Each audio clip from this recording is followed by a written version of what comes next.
Isa na natin. Panginoon, maraming salamat sa gabi nito. Ang muling pamilya dito. Ang Panginoon, matapat. Samba at mapapuri sa iyo. Sa gabi nito, Panginoon, kayo ang unang sa unang gabi ng aming gawain sa pagsalitig ng iyong pagmanakan bilang bigay po kayo sa iyo. At kaway ng Panginoon ang napakatira sa punta pa lang dito. Ingatan niyo sila, Panginoon. Walang makarating sila dito sa bahay ito. Yan ang Panginoon ang kapatid. Naway malaman nila na mayroon tayong simbang gabi sa araw na ito. Sige. Makapagsamba at ang araw na gawain na ito sa kapwa ng sa pag-ugay at pag-uri sa ating Panginoon Jesus sa araw na ito na siniselebrate ng kanyang kapatid. Ito ang aming dalangin sa pangalan ng Jesus. Amen. Yung mga bata dito sa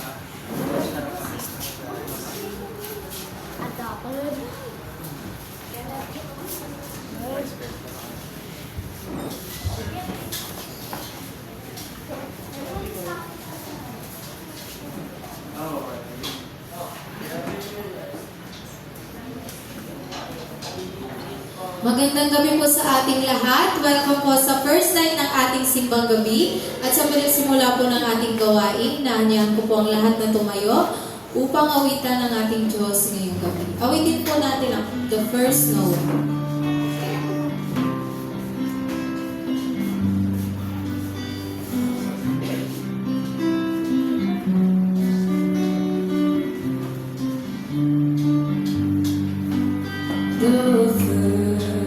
There's nowhere the angels did say was deserted for shepherds in fields as they lay, in fields where they lay, keeping their shade on a cold winter's night.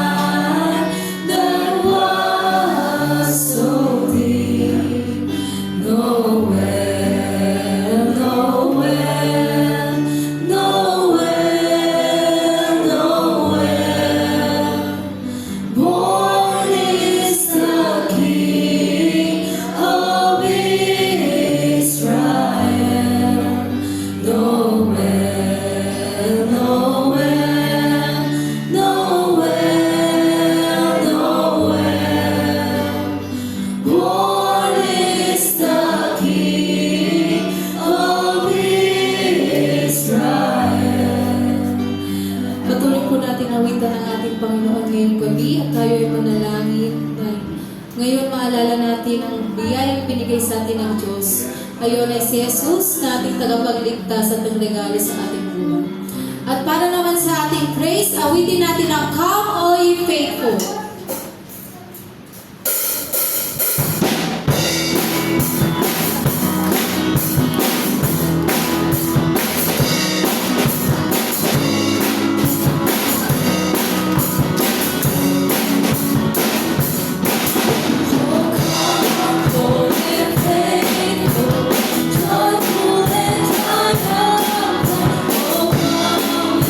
Oh, come and to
tunay na Lord.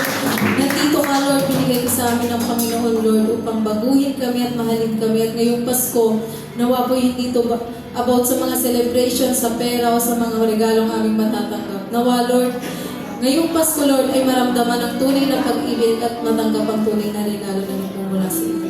Maraming salamat po sa pangalan ng aming Panginoong Jesus. Amen and amen. Amin na po tayong makaupo.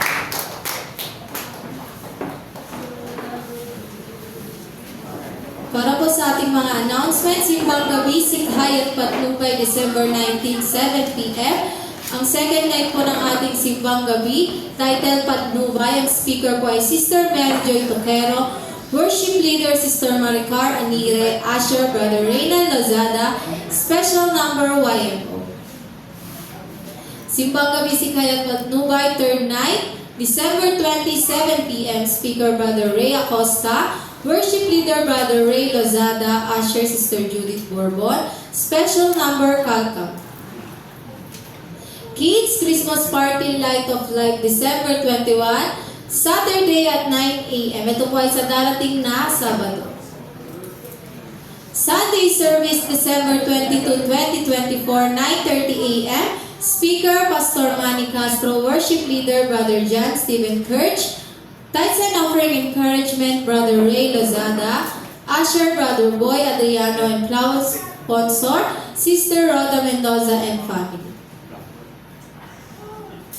IRM Ministries Christmas Holiday Raffle Ticket December 22, 3 p.m. to buy via Facebook Live. Ang grand prize po natin ay 25 kilos of rice. Second prize, single burner. Third prize, electric kettle. Consolation prize, 10 winners of grocery packs. Ang ticket po natin ay 20 pesos at bukas po ito lahat i-remit. Yes. Christmas Party December 22, ito din po ay sa Sunday. 2024, 4 p.m. Ang exchange gift po natin ay 200 pesos. At magkakaroon po tayo ng Christmas tree offering. Bring your gifts of joy and let's make this Christmas season a time of giving, kindness, and unity. Para naman po sa ating speaker, para ngayong Simbang Gabi, tinatawagan po natin ang Brother John Stephen Kirch.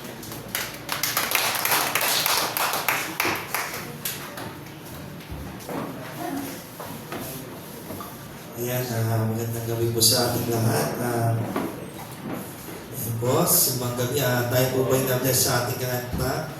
Amen. Ayan, siyempre. Ayun, at tayo po yung mag-umpisa na po sa ating pag-aaralan. Nanya ko po na lahat na tayo po tumayo at tayo po magbabasa sa Lucas chapter 2, verse 1 hanggang 22. Ayan, sa Lucas, chapter 2, verse 1 hanggang 20. Nakita na po, ayan po, babasahin ko na po. Ang sabi po dito, ng panahong yaon inutos ng Emperador Augusto na magpatala ang lahat ng nasasakupan ng imperyo ng Roma. Ang unang pagpapatalang ito ginawa ng si Sirenio, ang gobernador ng Syria. Kaya umuwi ang bawat isa sa sariling bayan upang magpadala. Mula sa Nazaret, Galilea, si Jose pumunta sa Bethlehem, Judea, ang bayang sinilangan ni Haring David, sapagkat siya mula sa angkan at lahi ni David. Kasama niyang umuwi upang magpatala rin si Maria ng kanyang magiging asawa na nooy kagampan. Samantalang naroon sila, dumating ang oras ng panganganak ni Maria at isinilang niya ang kanyang panganay at ito'y lalaki. Inalon niya ng lampin ang sanggol at inihiga sa isang sabsaban sapagkat wala ng lugar para sa kanila sa bahay panuluyan. Sa lupaing ding yaon ay may mga pastol na nasa parang nagpupuyat at nagbabantay ng kanilang mga tupa. Sanay, biglang lumitaw sa harapan nila ang isang anghel ng Panginoon at lumaganap sa paligid nila ang nakakasilaw na kaninginan ng Panginoon. Natakot sila nang gayon lamang sa 10. Ngunit sinabi sa kanila ng anghel, huwag kayong matakot. Ako'y may dalang mabuting balita para sa inyo ng magdudulot ng malaking kagalakan sa lahat ng tao. Sa 11, sapagkat isinilang ayon sa bayan ni David ang inyong tagapagligtas, ang Kristong Panginoon. Sa 12, ito ang palatandaan, matatagpuan ninyo ang isang sanggol na nababalot ng lampin at nakahiga sa sapsakan. Biglang lumitaw sa tabi ng anghel ang isang malaking hukbo ng kalangitan na nagpupuri sa Diyos. Sa 14, papuri sa Diyos na sa kaitaasan at sa lupa'y kapayapaan sa mga taong kinalulugdan niya. Sa 15, na makalis na ang mga anghel, babalik sa langit, ang mga pastol ay nag-usap-usap. Tayo na sa Bethlehem, tignan natin itong pinalita sa atin ng Panginoon. 16, at nagmamadali silang lumakad at nakita nila sina Maria at Jose. At ang sanggol na nakahiga sa sapsapan. 17, kaya isinaysay nila ang mga sinabi ng anghel tungkol sa sanggol na ito. At nagtaka ang lahat na nakarinig at sinabi ng mga pastol. Natanim sa isip ni Maria ang mga bagay na ito at kanyang pinagbulay-bulay umalis ang mga pastol na nagpupuri sa Diyos at nagpapahayag ng kanyang kadakilaan dahil sa lahat na narinig nila at nakita na yun sa ibinalita sa kanila ng anghel. Sige, tayo po'y manalangin.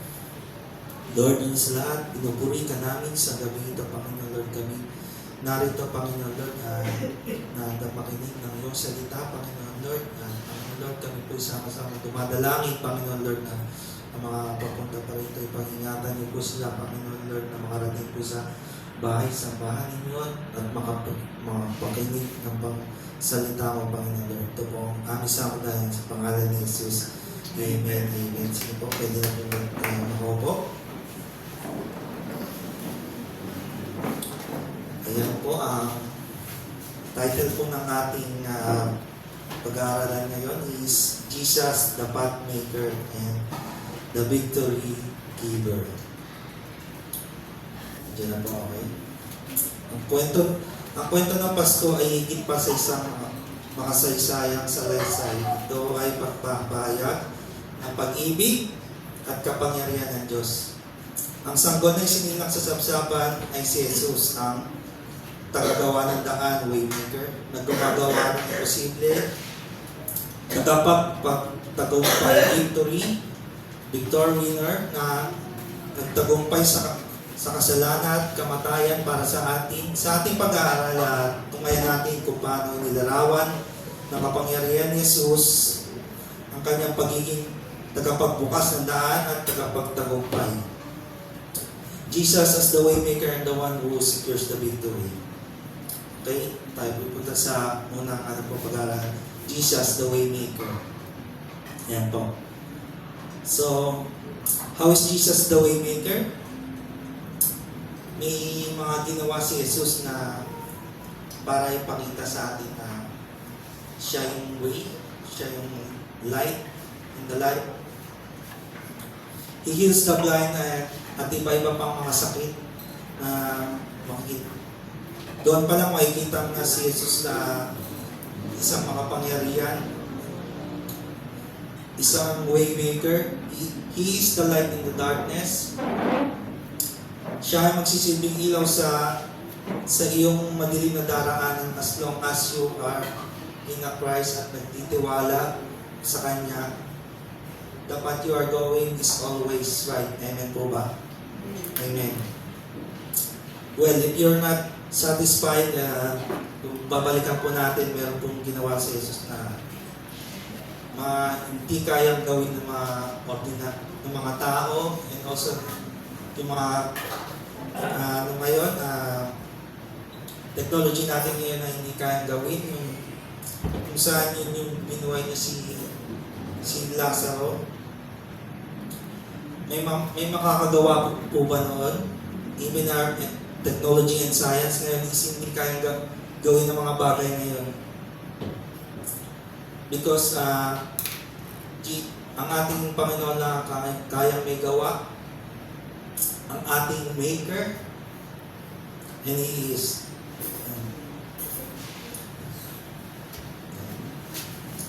Ayan, si Jesus ang tagapagligtas ng mundo. Ay isinilang sa isang simpleng sabsaban, hindi sa marangal na palasyo siya isinilang, hindi siya mayaman, hindi po ganon. Ipinakita nito ang Diyos na gumagawa ng kamangamang ng bagay mula sa pinakahamak na simula. Hayaan mo man Diyos ang gumawa ng way kung saan ka papunta kasi sigurado kung pag inayaan mo ang Diyos na gumawa ng way kung saan pupunta, sigurado ikaw ay mapupunta sa tamang daan. Hindi ka mapapahamak. Amen po ba? Iyon, nakakasunod po. Kasi He is the only way, the truth, and the life. So kung ikaw ay susunod sa way ng sanlibutan, ikaw ay maliligaw, ikaw ay magpapahamak. Alam niyo po ba, siyempre, bakit pa isinilang si Jesus? Actually, kung tatanungin ko po kayo, kung mababait po ba lahat ng tao, kung sumusunod po ba sa Panginoon lahat ng tao, mamamatay. Kailangan pa bang mamatay ni Jesus Christ? Kailangan pa bang tubusin ang ating kasalanan? Siyempre, hindi. Kasi wala namang kasalanan eh. Kung tayo sumusunod sa Panginoon. Kaya yun nga po eh. Kaya nga, ipinadala si Jesus Christ para sa atin. Hindi lang sa isang tao, hindi lang sa, kumbaga para sa lahat, para tubusin ang ating kasalanan. Amen? Ayun, magtiwala tayo sa Diyos. Bawat isa, gumawa tayong paraan. Kahit na sa gitna tayo ng pagsubok, tayo magtiwala sa Diyos na huwag mawala yung faith natin. Lahat ng pagsubok, kahit madilim man yan, as long as kasama mo si Jesus, nandyan yung light in the darkness, makikita mo yung tamang daan, hindi tayo maliligaw. Hindi tayo maliligaw na kung saan sa gawa ng mga sanlibutan. And also, God fulfill His promise. God always fulfill His promise. He will never fail. Magtiwala ka lang sa ating Panginoon dahil siya ang gagawa ng way para ipakita, iparamdam sa atin, ibigay lahat ng ibigay kung ano man yung mga pinangako niya sa mga naniniwala sa Kanya, ang Kanyang mga pangako.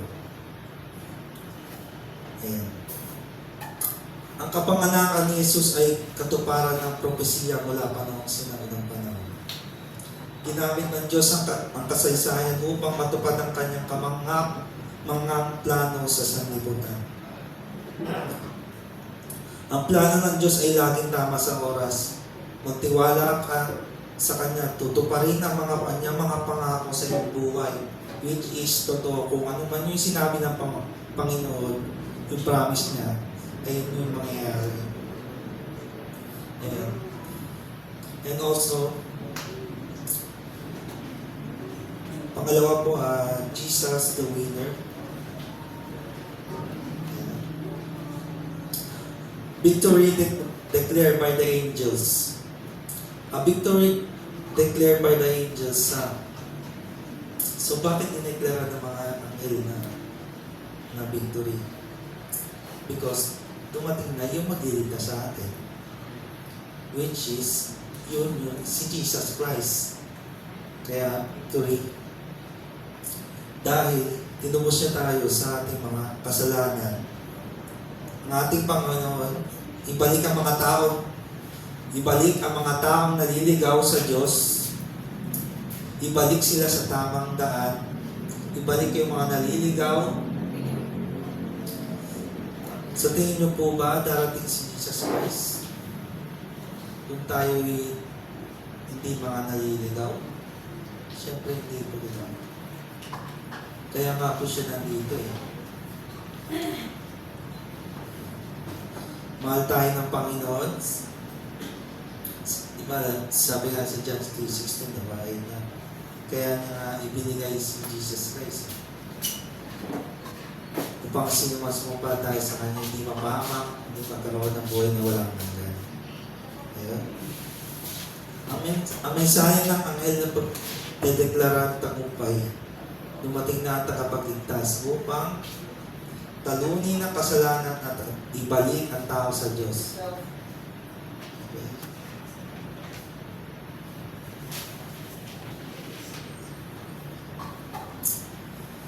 Kaya bilang mga mananampalataya, ang pangako ng katagumpayan ay ibinigay sa iyo ni Jesus sa atin. Kahit anong laban ng iyong kinakarap, na ipanalo na niya ang pinakapangunahing laban para sa iyong buhay at buhay na walang hanggan. Peace promised to those who believe.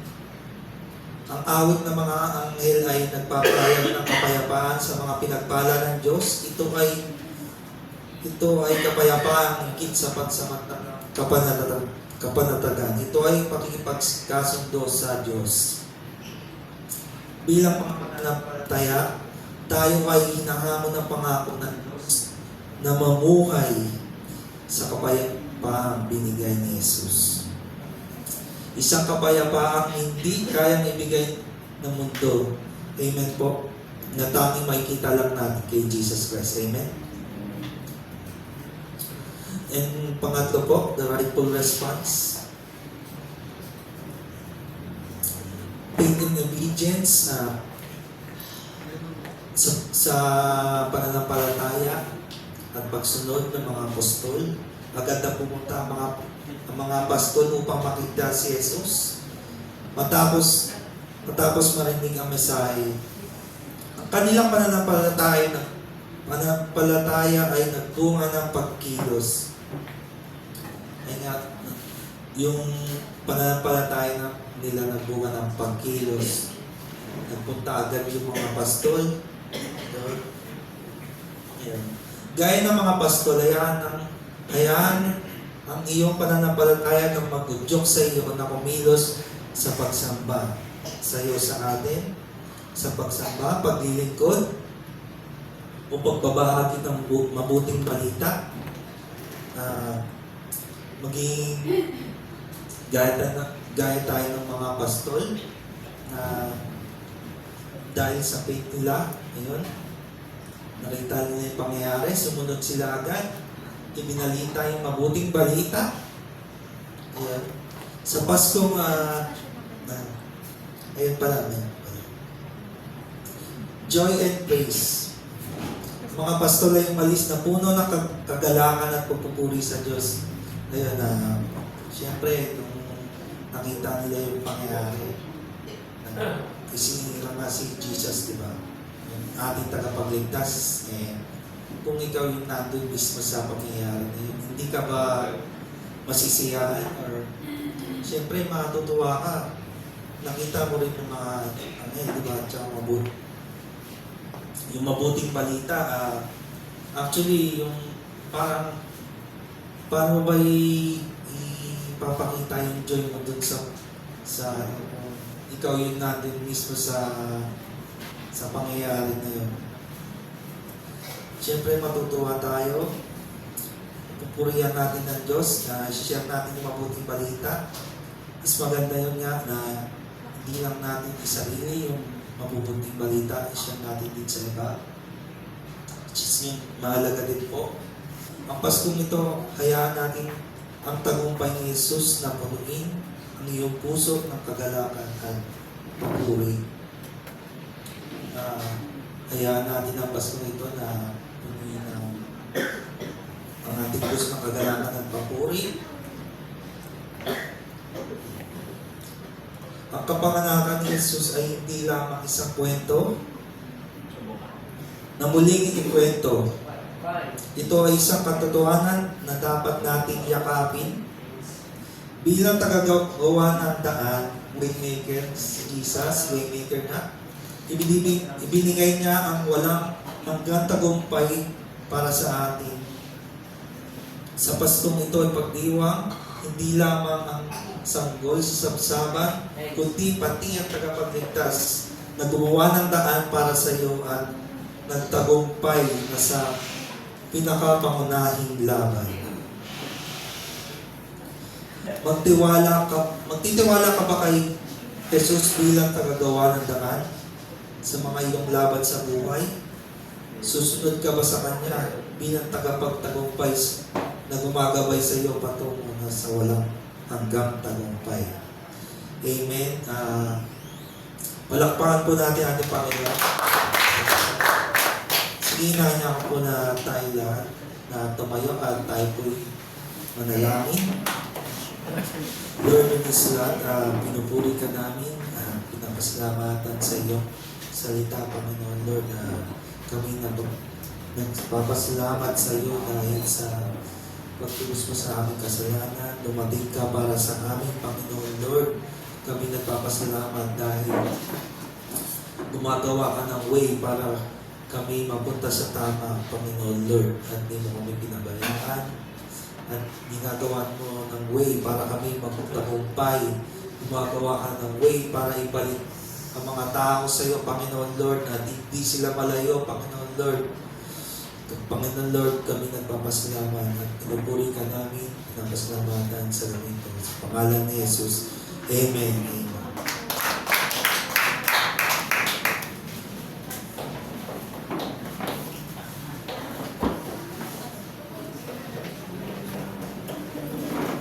Maraming salamat po, Brother John. At kami naman po ngayon ay magbabahagi ng natatanging bilang. Ang aawitin po namin ay Emmanuel. Emmanuel ay ang ibig sabihin po sa Bible is, God is with us.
magkasama sa habang panahon.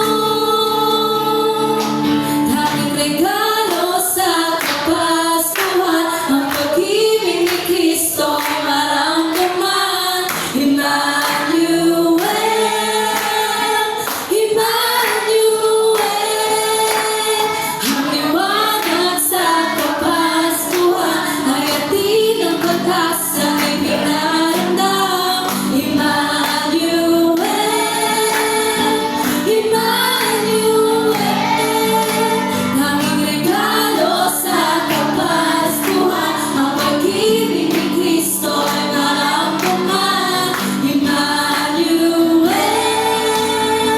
Emmanuel, ang liwanag sa Kapaskuhan ay ating ang pag-asang ipinaramdam. Emmanuel,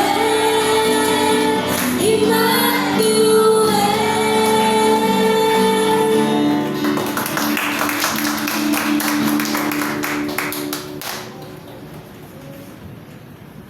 Maraming salamat po. At para naman po sa ating tithes and offering, ating pong usher ay si Sister Patricia Laportes.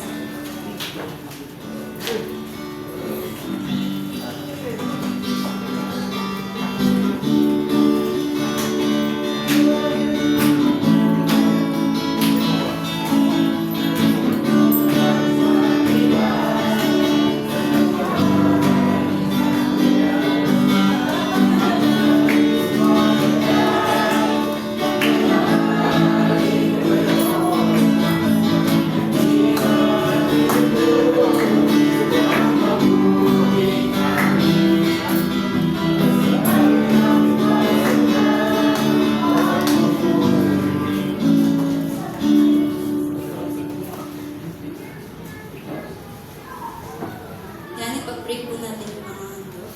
Lord, maraming salamat po sa araw na ito na kami po iligtas na nakarating dito upang isagawa po ang unang araw, Panginoon, ng simbang gabi, Panginoon. And Lord, pagpalain niyo po yung mga taong nagbigay at hindi nagbigay, Panginoon. Nag-aaral niyo po sila, nagtatrabaho, Panginoon, naghahanap buhay, pagpalain niyo po sila, Panginoon. And Lord, sana po ito ay magamit, Panginoon, sa dito po sa inyong simbahan at maibalik ito sa kanila ng siksik, hindi ito maaabot. Amen.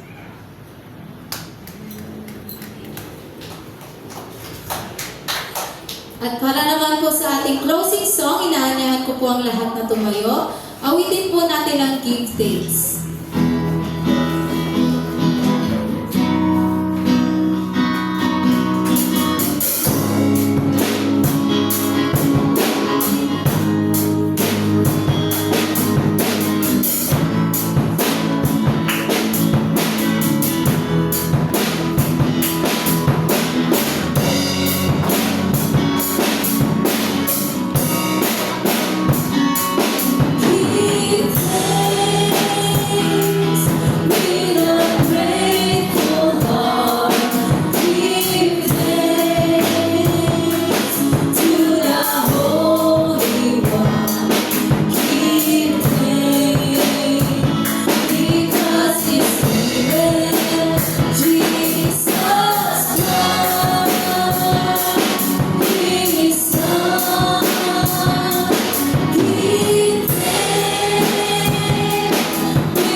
Panginoon, salamat po sa unang gabi ng aming pagsamba, simbang gabi. Salamat sapagkat aming sinasariwa ang iyong kapanganakan, ang dahilan ng kaligtasan ng sanlibutan. Salamat po sapagkat, Lord, ikaw ay dumating upang iligtas ang sangkatauhan, upang kunin ang sangkatauhan mula sa kadiliman at dalhin sa kaliwanagan. Sa araw ng Kapaskuhan ito, hindi sa material na bagay, hindi sa anumang aming tinatangkilik, hindi sa pera, kundi Lord, nakasentro ang Kapaskuhan dahil may Kristo na pinanganak na siyang tagapagligtas ng lahat ng tao. Salamat po sa iyong ginawa. Salamat po sapagkat tinupad ng Diyos ang kanyang pangako na ipagkaloob ang kanyang anak upang kami ay bigyang kaligtasan.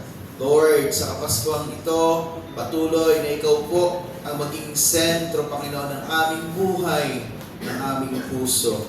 Dalangin ko po, Lord, patuloy mo pong pagpalain ang iyong pong mga anak, ang kanilang buhay, patuloy silang gabayan, ingatan. Idinadalangin ko po, Lord, ang iyong pagsubaybay, ang iyong pagpapala, Panginoon, sa bawat araw ng kanilang buhay. Ikaw ang Diyos na maitaas at maparangalan sa buhay ng bawat isa po sa amin.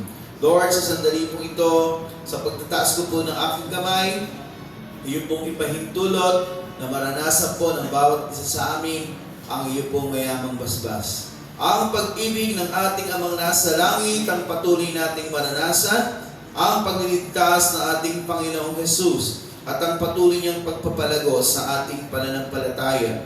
At kayo na rin ang pakikipisan ng diwang banal, ang siyang sumaating lahat mula ngayon at sa magpakailanman. Amen. Amen.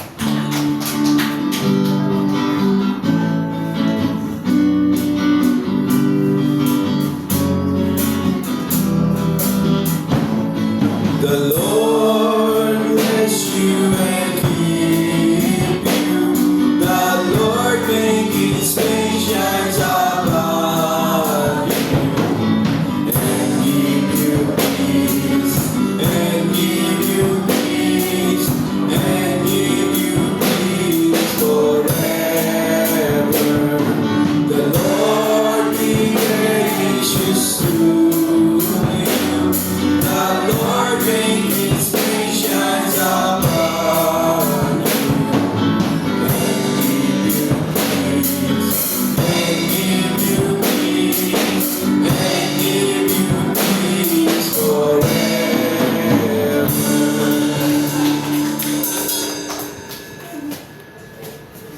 Maraming salamat po sa lahat ng nagpunta sa first night ng ating simbang gabi. Tayo ay